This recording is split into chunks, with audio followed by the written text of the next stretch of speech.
Kasus kebakaran di tahun 2020 ini ya, dari Januari sampai dengan semester 1 itu kasus korban kebakaran yang meninggal, kalau saya tidak salah data kami itu ada dua ya, karena kebakaran. Tapi jumlah kebakaran di semester 1 ini itu sudah sampai 79 kali. Apapun itu kebakaran mengakibatkan kerugian, mengakibatkan kematian dan dampak-dampak lainnya.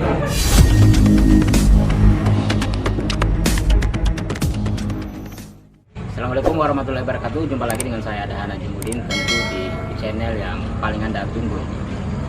Malam ini saya mau membahas tentang mitigasi bencana, dan di daerah-daerah bencana bicara tentang mitigasi ini adalah satu hal yang sangat penting sekali, karena ini adalah upaya pertama dalam rangka melakukan tindakan penyelamatan, terutama dalam mencegah banyaknya korban. Malam ini bersama saya sudah hadir Kepala Dinas Kebakaran dan Penyelamatan Kota Palu, Bapak Sudaryono Lamangkauna. Assalamualaikum Pak Sudaryono. Waalaikumsalam warahmatullahi wabarakatuh. Kalau Pak Sudaryono ini, kami ini adik-adik beliau ini itu lebih akrab memanggil Kak Ano, Ya. gitu ya. Ya. Pak Ano sebagai kepala dinas melihat apakah daerah ini sudah berbasis kota mitigasi bencana. Kota Palu sendiri sebenarnya kalau kita mau katakan bahwa ini sudah berbasis mitigasi, iya. Dari beberapa hal yang bisa kita lihat bahwa di beberapa titik itu sudah diberikan petunjuk bagi masyarakat jalur evakuasi ketika terjadi tsunami dengan simbol-simbol ombak tsunami, longsor, banjir dan lain sebagainya.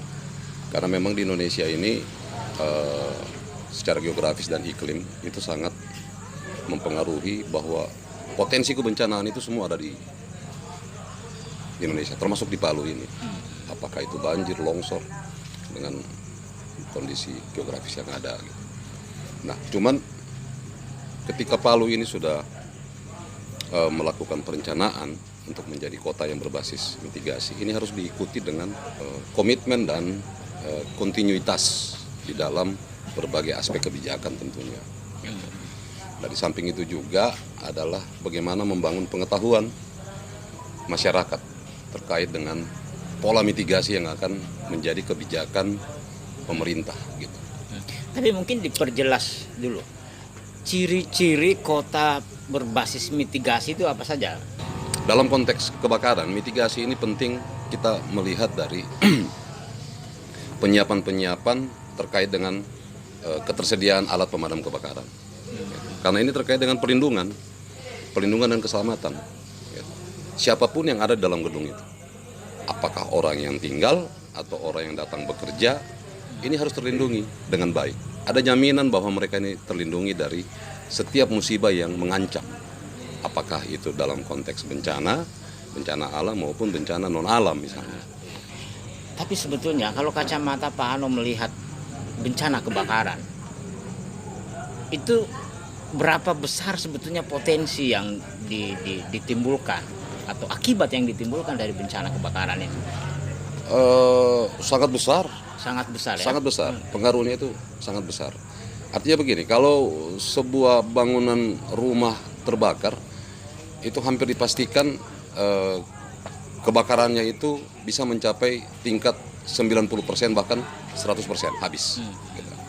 Habis. Nah, kalau bangunan yang terbakar itu habis dengan kecepatan dan kemudian antisipasi dari masyarakat di sekitar situ untuk membantu mengevakuasi orang-orang maupun materi yang ada di dalam rumah itu, ini terlambat, maka hampir dipastikan. Kita ambil contoh yang sederhana saja. Sudah pasti yang terbakar itu adalah sepatu sekolah, buku sekolah, tas sekolah, baju sekolah, sejadah, mukena, dan lain sebagainya. Gitu. Nah, ini pasti akan menghambat. Gitu. akan menghambat. Iya kalau misalnya kejadian satu kebakaran itu hanya satu rumah, kalau seperti toli-toli yang mengakibatkan korban di atas 1.000 orang. Gitu.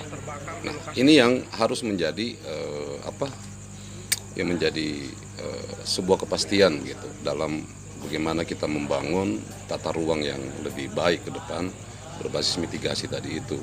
Berarti jangan memandang remeh yang namanya bencana kebakaran ini. Oh iya.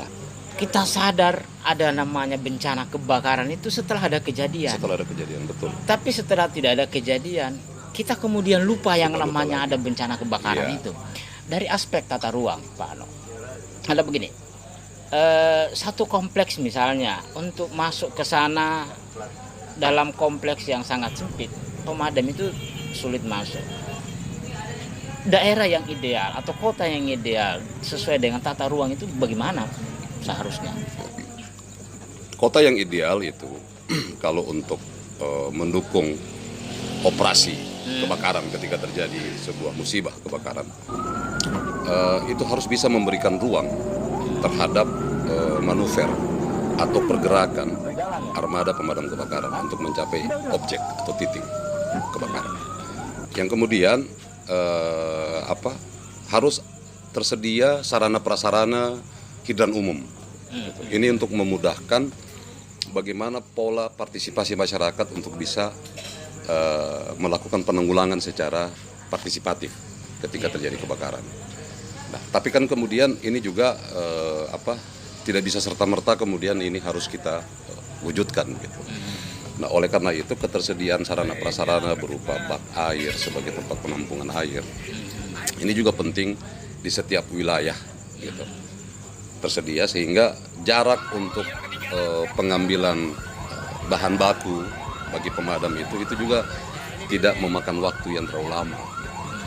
Karena SOP nasional pemadam kebakaran itu kita diatur hanya dalam rentang waktu 7,5 km radius. 7,5 km ini harus ditempuh dengan 15 menit. Mobil pemadam kebakaran itu tidak bisa kosong. Dia harus terisi terus air di tangki itu. Nah, 15 menit ini hitungannya dibagi 3. 5 menit terima informasi, persiapan, 5 menit itu keluar dari garasi, kemudian 5 menit itu sampai di tujuan, gelar alat, operasi. 15 menit. Tapi kan kemudian 15 menit ini sangat dipengaruhi oleh situasi kondisi lapangan. Katakanlah misalnya lalu lintas yang padat. Kemudian untuk merangsek masuk untuk mendekati objek pemadam kebakaran ini kan sudah dipenuhi masyarakat yang ingin melihat begitu kejadian itu. Nah, ini juga membutuhkan waktu untuk membongkar, untuk membuka akses dan lain sebagainya. Khusus untuk di Palu, Pak Ano, mana saja titik-titik yang rawan itu yang memang sangat sulit mau diakses oleh mobil pemadam kebakaran? Pemukiman padat misalnya pemukiman yang ada di Kelurahan Besusu Barat. Lorong Bakso, iya. Kemudian di sekitar wilayah Pasar Tua, Kalikoa, Ujuna, kemudian lingkungan-lingkungan padat yang berada di sekitar jalan di wilayah Tatura, Lolu dan lain sebagainya begitu. Nah, ini sangat penting untuk kita bisa memetakan potensi apa di wilayah tersebut yang bisa dijangkau dan kemudian untuk mempercepat penanggulangan. Misalnya begini, Sungai Palu ini sebenarnya potensi yang sangat kuat untuk kita bisa gunakan sebagai salah satu sumber air untuk memadamkan ketika terjadi kebakaran di wilayah sepadan sungai. Mulai dari wilayah Tatura sampai di wilayah Muara Kampung Baru misalnya. Dan ini rata-rata sempadan sungai ini daerah padat. Daerah padat. Nah, teknologi untuk melakukan pemadaman ini setiap saat ini berkembang terus. Bahkan sekarang itu sudah diciptakan pompa portable yang memang pompa apung yang tersedia yang memang disiapkan di atas air gitu. Nah, kemudian kita melatih warga masyarakat sekitar membentuk relawan pemadam kebakaran atau red car gitu. Karena ini sudah diatur sama Permendagri berdasarkan hasil Rakornas baru-baru di Yogyakarta pada peringatan Hari Ulang Tahun Damkar ke-101 tahun. Nah ini sudah diatur, jadi relawan pemadam kebakaran ini menjadi kewajiban bagi setiap pemerintah kabupaten kota maupun provinsi untuk membentuk ini. Tujuannya apa? Untuk membangun partisipasi masyarakat. Yang kemudian mereka ini berfungsi untuk memberikan informasi terkait dengan situasi kondisi lapangan yang ada pada saat terjadi kebakaran. Misalnya mereka mengarahkan akses mobil damkar ini masuknya dari mana? Ya kan? Untuk menghindari kerumunan, untuk mempercepat. Intinya adalah bagaimana mempercepat proses operasi pemadam kebakaran itu ketika terjadi kebakaran. Nah, kemudian mereka juga bisa mengedukasi masyarakat yang ada di sekitar situ lewat pengetahuan yang kita berikan. Gitu. Misalnya setiap rumah itu janganlah memakai peralatan-peralatan listrik karena mau mencari yang murah, kemudian kita mengabaikan standar-standar yang sudah diberikan oleh institusi yang berwenang, misalnya PLN gitu. Harus kabel yang ber-SNI, kabel dengan diameter sekian gitu.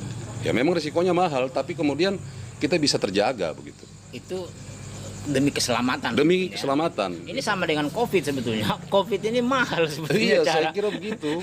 Karena setiap kalau data kasus yang meninggal akibat kebakaran, COVID hari ini per tanggal 20 Juni itu kan 4 ya yang meninggal. Kalau kasus kebakaran? Kasus kebakaran di tahun 2020 ini ya, dari Januari sampai dengan semester 1 di bulan Juni ini. Itu kasus korban kebakaran yang meninggal, kalau saya tidak salah data kami itu ada 2. Ada 2 yang meninggal ya? Ada 2 yang meninggal karena terbakar. Gitu. Tapi jumlah kebakaran di semester 1 ini itu sudah sampai 79 kali. Sampai 79 kali. Sampai 79 kali. 79 kali? 79 kali, semester 1 sampai bulan Juni ini, sampai tanggal 20 ini. Nah, di tahun kemarin, tahun 2019 itu ada 104 kejadian kebakaran. Dia turun dari 2000 kejadian 2018. Dia turun. Tapi kemudian ini potensi untuk dia meningkat, eskalasinya ini semakin kelihatan ini karena di triwulan 1 2020 ini sudah mulai mencapai angka 79. 79 gitu. ya? 79. Lebih dari 50%. Udah lebih dari 50%. Nah, oleh karena itu kami sering memberikan himbauan-himbauan kepada masyarakat agar tetap waspada gitu. Terutama bagi perkantoran, apakah itu pemerintah dalam struktur vertikal, pemerintah daerah, penggunaan gedung swasta, termasuk kafe, restoran, agar menyiapkan itu. Dari aspek kerugian material, itu berapa miliar? Dari aspek kerugian material memang kami belum menghitung secara total, tapi rata-rata setiap kejadian kebakaran itu kerugian itu sudah di atas 200-an juta. 200 juta. Kali 79 ya. 79 berarti 2 kali 7 14 1,4 miliar. 1,4 miliar. Kemudian kalau kita menghitung di tingkat rata-rata 79 kali dibahagi 6 bulan, maka sebulan itu terjadi 13 kali kebakaran. 13 kali kebakaran. Rata-rata penyebabnya apa tuh? Rata-rata penyebabnya itu karena korslet, hubungan arus pendek. Nah, pemahaman di tingkat masyarakat ini juga itu yang saya bilang tadi. Memang untuk membangun bagaimana kita melakukan pencegahan kebakaran itu, ini harus ada sinergitas dan kolaborasi. Nah, edukasi soal pemakaian peralatan listrik ini bukan kami ahlinya gitu, tapi ada institusi lain, misalnya PLN atau organisasi lainnya yang ada di bawah PLN ini juga kami harapkan bisa memberikan edukasi kepada masyarakat. Gitu. Agar memakai, jangan lagi misalnya kabel speaker dengan urat yang serat halus, harusnya ini untuk arus lemah listrik dipakai di arus kuat begitu. Ya kan? Dipakai di arus kuat untuk charge misalnya untuk cok rice cooker, kulkas dan lain sebagainya. Karena energi listrik yang masuk dalam kabel ini menghantar panas. Gitu. Nah, kemudian kelalaian juga ada beberapa kali kasus itu karena anak-anak bermain korek, pemantik api. Gitu. Nah, ini juga beberapa kali kejadian pemantik api dimainkan sama anak-anak akhirnya meledak menghanguskan rumah. Kalau kasus dapur, kompor gas terutama? Kalau kompor gas itu trennya sudah agak sedikit menurun. Ini artinya kalau kita mau melihat ini dari jumlah kejadian, alhamdulillah mungkin tingkat kesadaran, pemakaian, dan kemudian memilih bahan ini sudah mulai kelihatan, sudah mulai bagus. Gitu. Nah, itu jangan dipandang enteng bahwa kasus kebakaran itu ternyata sampai hari ini satu semester untuk 2020 itu sudah 2 orang yang meninggal dunia dan tingkat kerugian itu sudah mencapai diperkiraan itu sekitar 14 miliar. Ya, 14 miliar. Kelihatan sepele dan banyak yang tidak mempersiapkan diri dan cenderung mengabaikan ini sebagai sebuah bencana. Meskipun menurut Pak Ano dalam undang-undang sebetulnya ini tidak disebut bencana tetapi musibah. Tetapi perspektif kita ini adalah perspektif bencana karena dampak-dampaknya juga besar, dampak sosial, dampak ekonominya, begitu orang kehilangan tempat tinggal, kehilangan pekerjaan, bahkan kehilangan nyawa dan sebagainya itu. Apa alarm yang kira-kira selalu membangkitkan kesadaran kita sehingga hari-hari terus kita waspada terhadap yang namanya bencana kebakaran? Musibah kebakaran ini tidak bisa kita prediksi. Kita tidak bisa prediksi dan tidak terencana. Apapun itu yang namanya bencana pasti seperti itu. Artinya kalau kita pakai pendekatan spiritual mungkin ini sunatullah, ya kan? Tapi kemudian manusia kan disuruh berusaha. Nah, terkait dengan alarm tadi itu adalah bagaimana kita membangun kesadaran secara bersama, secara kolektif ya. Secara kolektif.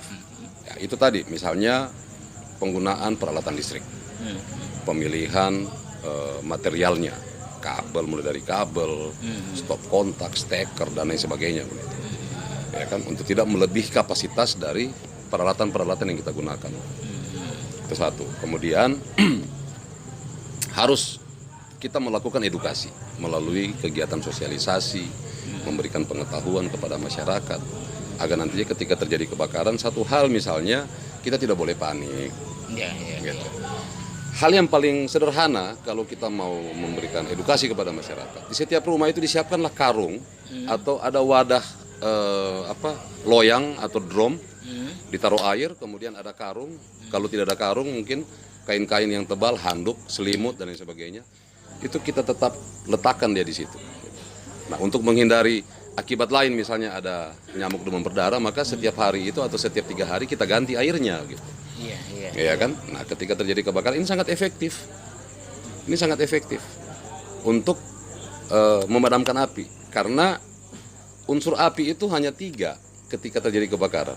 Ketika ada bahan bakar, ketika ada oksigen, dan kemudian ada pemantik. Ada pemantik. Gitu. Nah, salah satu ini saja yang kita putuskan, api itu akan padam. Gitu. Dan lawannya adalah air ya. Lawannya air.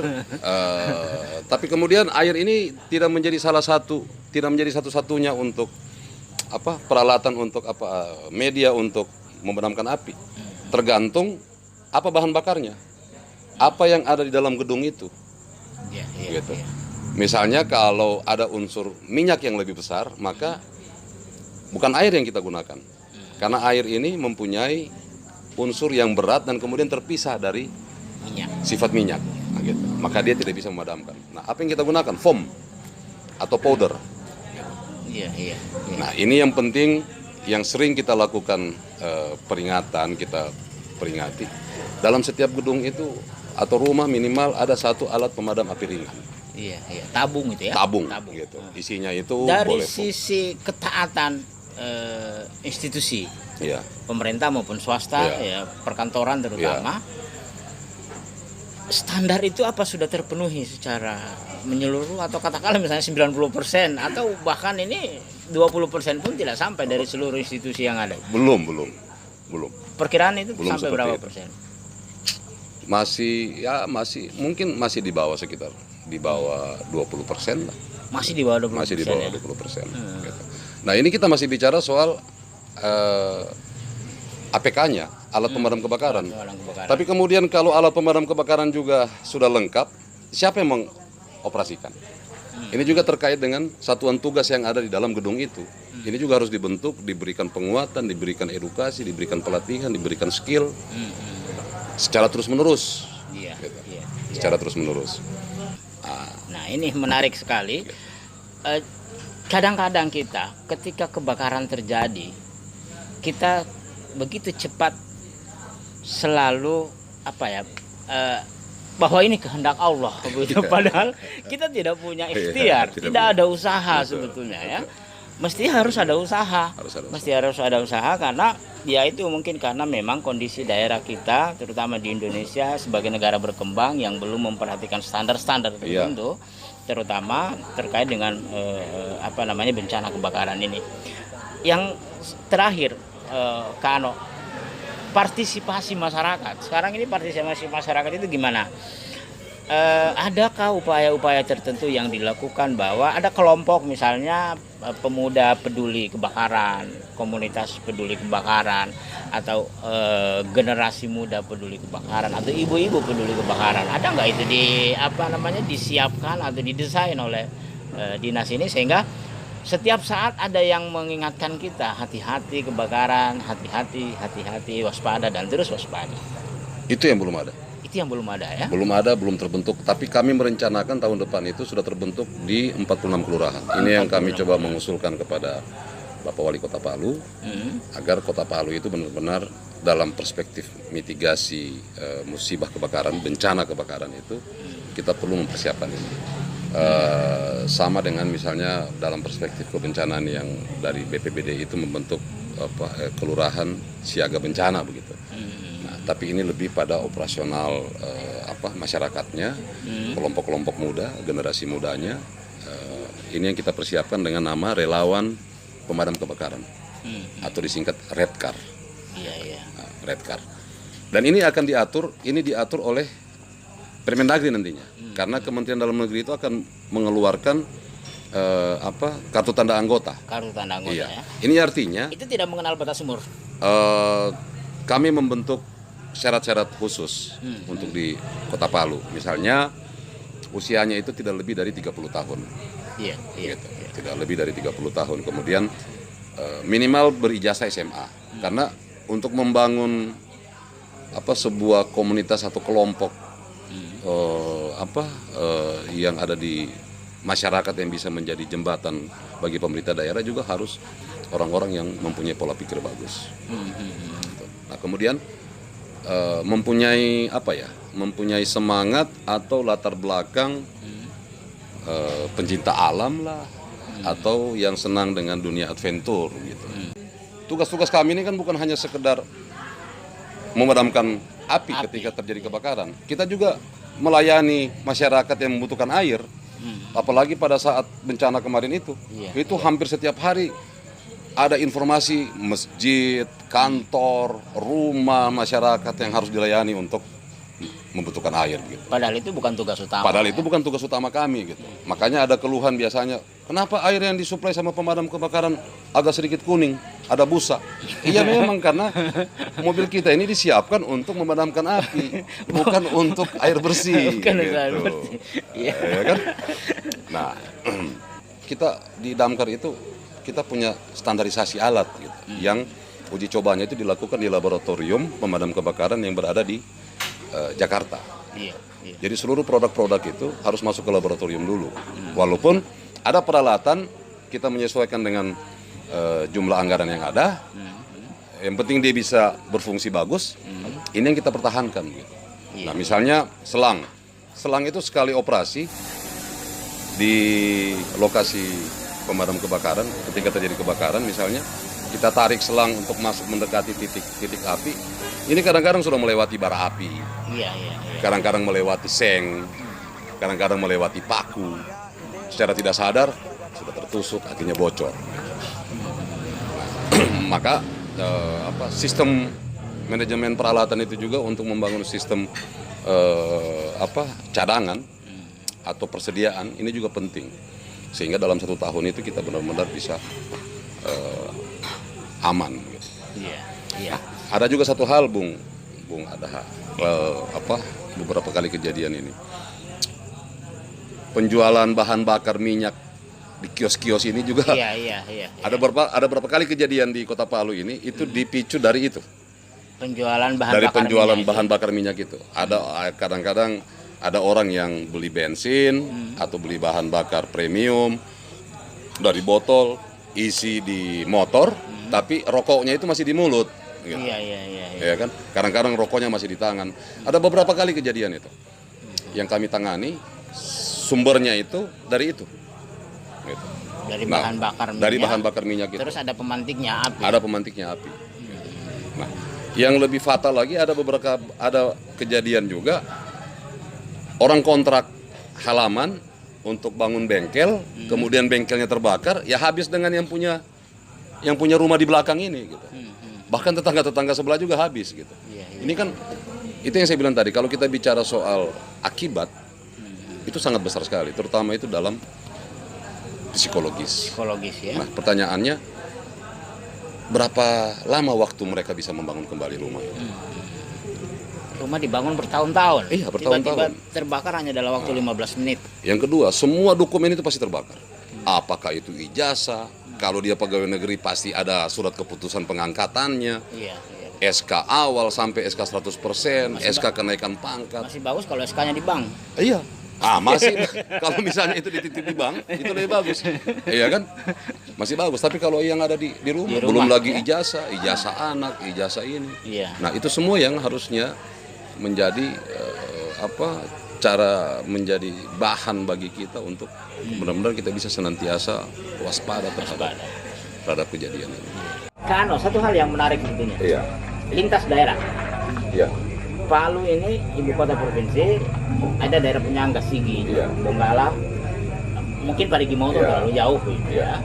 Bagaimana fasilitas atau kebijakan pemerintah provinsi, ada enggak bantuannya? Karena setahu saya kan dinas provinsi tidak punya dinas kebakaran. Ya. Tapi mesti ini menjadi perhatian khusus karena ini menyangkut ibu kota. Keselamatan ibu kota ini, keselamatan ibu kota provinsi ini sebenarnya ada di Palu ini. Dan kalau misalnya di tetangga kita kebakaran, mereka minta tolong, kan tidak mungkin kita tidak membantu. Pasti kita merasa harus dibantu. Gimana itu? Baik, pertanyaan ini sangat menarik. Boleh nggak saya minum kopi dulu? Oh, boleh, boleh. Kopi di kafe ini ternyata enak sekali. Boleh. Iya. Waduh, luar biasa. Jadi begini, Bung Adha, terkait dengan itu memang harus ada kerjasama antar wilayah. Tapi kan kemudian ini tidak bisa diinisiasi oleh masing-masing pemerintah. Ini harusnya difasilitasi oleh pemerintah yang lebih tinggi setingkat, misalnya provinsi. Nah, di provinsi itu ada fungsi pemadam, dia melekat di Satpol PP. Oh iya. Salah satu bidang. Nah, ini pada saat perayaan ulang tahun ke 100 tahun Pemadam Kebakaran Indonesia, ini sudah pernah kita gagas MOU antara pemerintah Kabupaten Donggala, pemerintah Kota Palu, dan kemudian pemerintah Kabupaten Sigi. Tapi saya tidak tahu bagaimana perkembangan selanjutnya. Tapi secara fakta, beberapa kali kejadian kebakaran di wilayah Sigi itu, walaupun nilai kemanusiaan yang sudah melekat sama kami itu, kami pengen sekali menolong gitu. Tapi kemudian setelah kita berhitung dengan berbagai resiko, maka kita tidak bisa memberikan bantuan. Tidak bisa memberikan bantuan. Jadi tidak sekedar teritorial, tapi ada risiko-risiko lain. Tapi ada risiko lain, misalnya dengan keterlambatan kami hadir di lapangan, ini mengakibatkan masyarakat emosi kemudian melempar. Iya, kendaraan. Itu risiko. Itu risiko satu. Kemudian ya syukurlah kalau misalnya kena kendaraan. Ini pun juga risiko. Tapi kalau misalnya lemparan itu kena personil, damkar dari Palu yang tujuannya untuk menolong, tapi kemudian harus berhadapan dengan kondisi dan situasi di lapangan. Nah, inilah menjadi problematika tersendiri bagi kami. Maka saya lebih memberikan usulan kalau misalnya di wilayah kabupaten ini dengan kota ini difasilitasi dalam bentuk MOU antar pemerintah agar memberikan jaminan atau payung kepada kami bisa melakukan operasi secara langsung ketika terjadi musibah kebakaran di wilayah perbatasan dengan SOP yang sudah ada. Misalnya jangkauan itu tidak lebih dari 7,5 kilo. 7,5 kilometer dalam radius wilayah perbatasan itu. Itu bisa dijangkau. Karena kalau sudah di atas 7,5 kilo itu itu suatu hal yang tidak mungkin untuk kita lakukan. Sudah mati api bawa ya kan? Sudah mati api. Nah, ini yang maksudnya kalau di wilayah perbatasan ini ada pos pelayanan dasar misalnya. Ya kan? Kita mengacu pada peraturan pemerintah nomor 2 tahun 2018 tentang SPM, standar pelayanan minimal. Maka saya coba gagas kemarin itu pos pelayanan dasar. Nah, di sini sudah bisa dipusatkan semua. Ada damkarnya, ada Pol PP-nya, ada perhubungannya, ada kesehatannya, ada Basarnas misalnya. Ya kan? Dengan segala peralatan yang siap ketika terjadi bencana apapun bentuknya, maka pos pelayanan dasar ini adalah garda terdepan untuk bisa memberikan respon di awal. Nah, ini yang sebenarnya ini memang menjadi kita punya harapan. Karena seperti contoh wilayah Donggala. Perbatasan itu bukan hanya di Watu Sampu, tapi ada di Pantoloan dengan Wani. Pernah kejadian sekali, sebelum saya jadi kepala dinas di Damkar ini, itu diantisipasi kebakaran di Wani, diantisipasi oleh pemadam kebakaran yang ada di pos jaga Tawaili, Palu Utara. Begitu tiba di Wani, mungkin karena lambat, masyarakat tidak mau tahu ini pemadam dari mana. Dilempar mobil kita. Nah, kita punya mobil dilempar oleh masyarakat, kemudian direspon juga secara emosi oleh kita punya anggota. Akhirnya benturan itu tidak bisa kita hindari. Nah, tapi kalau ada jaminan-jaminan seperti begini, ini bisa menjadi kerjasama antar wilayah yang bisa terbangun, dan saya kira kalau ini bisa diwujudkan, maka untuk beberapa daerah di Indonesia ini, salah satunya saya kira ini baru Sulawesi Tengah. Yang ada menyiapkan. Iya, jadi institusi atau organisasi pemerintah daerah yang berkaitan dengan kebencanaan itu ada semua di situ. Ada kesehatannya, ada Pol PP. Kalau perlu kita libatkan institusi vertikal seperti Basarnas dengan peralatannya, dengan personilnya. Ya. Harapan saya bagi masyarakat Kota Palu bahwa dalam semester 1 di tahun 2020 ini jumlah kebakaran sudah sampai pada angka 79, maka kita tidak bisa memprediksi berapa jumlah kebakaran 6 bulan berikutnya sampai berakhir tahun 2020. Tapi saya kira ini tidak perlu menjadi sebuah kecemasan bagi kita. Yang paling penting adalah bagaimana kita bisa terus membangun kewaspadaan, bisa membangun partisipasi secara bersama-sama, saling membantu dan saling mengingatkan di lingkungan kita masing-masing bagaimana kita bisa menggunakan peralatan listrik yang mempunyai standar, peralatan dapur juga yang mempunyai standar, dan kemudian menghindarkan anak-anak untuk bermain pemantik api, serta membakar sampah atau lahan kosong. Ini harus memperhitungkan waktu, arah angin, dan besaran angin. Saya kira itu.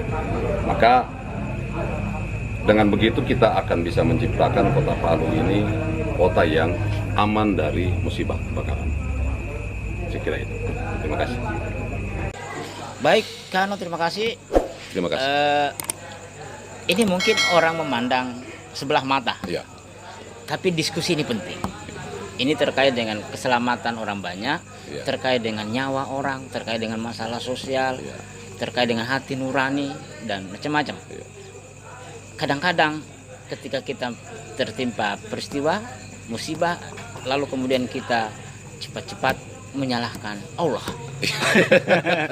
Ini kehendak Allah. Sama dengan kita, artinya sudahlah ini pasrah gitu. Pasrah. Bahwa apapun itu, kebakaran mengakibatkan kerugian, mengakibatkan kematian, dan dampak-dampak lainnya. Oleh sebab itu, terus kita menjaga waspada agar mari kita bersama-sama secara kolektif menjaga kota, menjaga daerah, menjaga segala fasilitas untuk tidak sampai terjadi kebakaran. Terima kasih. Pantang mundur sebelum padam. Pantang pulang. Pantang pulang. Sebelum api padam. Sebelum api padam. Walaupun nyawa taruhannya. Walaupun nyawa taruhan. Luar biasa. Terima kasih. Assalamualaikum warahmatullahi wabarakatuh. Sampai jumpa.